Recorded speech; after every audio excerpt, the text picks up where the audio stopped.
Hello everyone, today we'll discuss about demand for money according to classical approach, Keynesian approach and post-Keynesian approach. Let's understand the functions of money first. First function, it acts as a medium of exchange.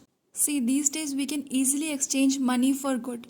In earlier times we used to have barter system where we used to exchange commodities for commodity. Now money makes the transaction easy. It can be easily exchanged for the good. Second function is unit of value, which means through money the exchange value of all the goods and services can be expressed easily. You can also say money acts as a yardstick to measure value in economic transaction. See, as we know, previously we used to have barter system.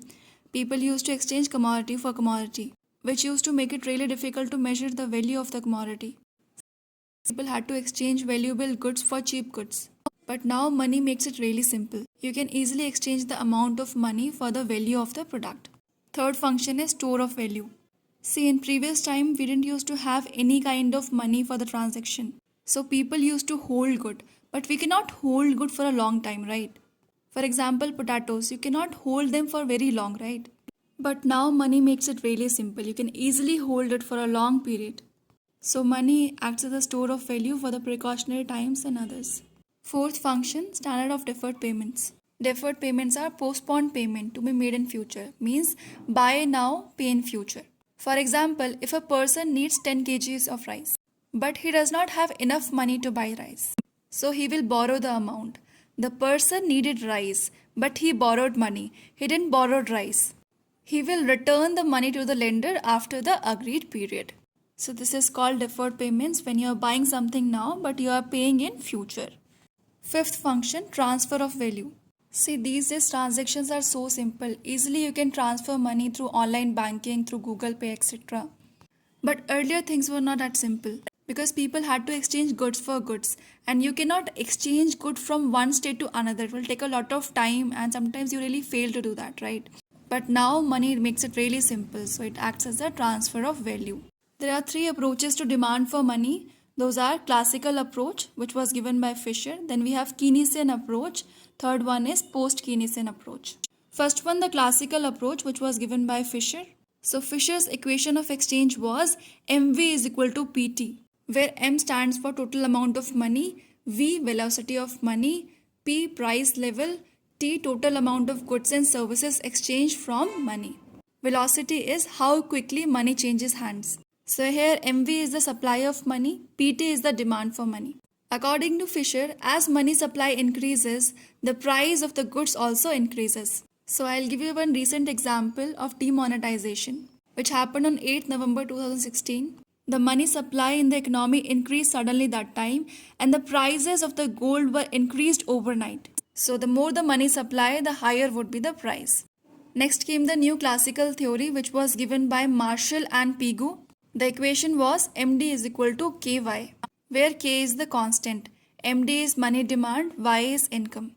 The main feature of the equation is that it makes the demand for money a function of money income and only of money income. This means as much would be the income of the person, that much would be the expenditure. The higher the income, the higher would be the expenditure. The lower the income, the lower would be the expenditure. According to Keynes, people hold money for three purposes. Those are transaction purpose, precautionary purpose, and speculative motive. First one, transaction demand for money. According to Keynes, people hold money or cash for transaction purposes. Equation L is equal to KY, where K is the proportion of income kept for transaction purpose, Y is the income. So again the same thing applies. The more the income of the person, the more he would spend. The lesser the income, the less he would spend. Keynes only spoke about income, whereas W.J. Baumol and James Tobin has shown that rate of interest is an important determinant to transaction demand for money. So Baumol and Tobin emphasized the importance of rate of interest in the determination of transaction demand for money. Precautionary motive. It relates to the desire to hold money for contingencies requiring for sudden expenditure and for unforeseen circumstances. See, life is very uncertain. There can be sudden accidents, illness, unemployment, etc. So people hold money for such precautionary motive. Both individual and businessmen keep cash to meet unexpected needs. Precautionary demand like transaction demand is a function of income and rate of interest. The demand for money for these two purposes is expressed in the single equation, that is P is the function of Y and R. That means price is a function of income and rate of interest. This equation is true for both precautionary demand and transaction demand of money. The third motive according to Keynes, speculative demand for money.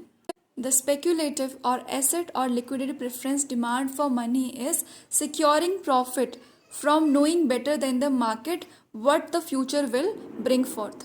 Individual and businessmen hold more funds after keeping enough for transaction and precautionary purposes to make a speculative gain by investing in bonds. So this is the extra amount of money which people keep to invest in shares, bond, lands, etc. So this is the money which people hold to use when the right opportunity comes, when the right rate of interest they are getting on the investment. Suppose if the bond market is down, people won't invest in bond, right? But if after a month the bond market improves, people would love to invest because of high rate of interest, or you can say high return on investment. But you can only invest when you hold money, and that is a speculative purpose money. So you must hold money for speculative purpose.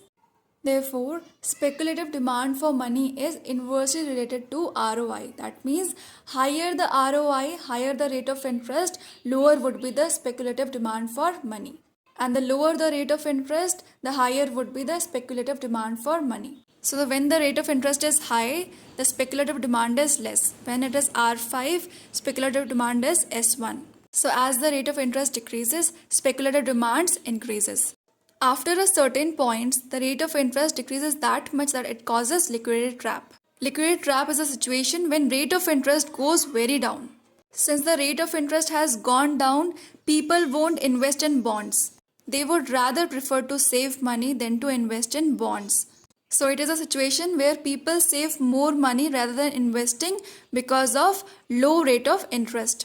People feel that they are getting much better rate of interest by keeping the money in the banks, so why to invest? So at liquidity trap, the demand for money is perfectly elastic. So speculative demand has a negative relationship with ROI, that is rate of interest. Here are some important questions. Question 1. According to Fisher's equation of exchange, an increase in money supply is most likely to lead to inflation if velocity of circulation and the number of transactions is constant. Second question, liquidity trap corresponds to money demand function. Third question, according to Keynes, speculative demand for money is a function of rate of interest. Fourth question, which economists consider rate of interest to influence the transaction demand for money? Baumol and Tobin.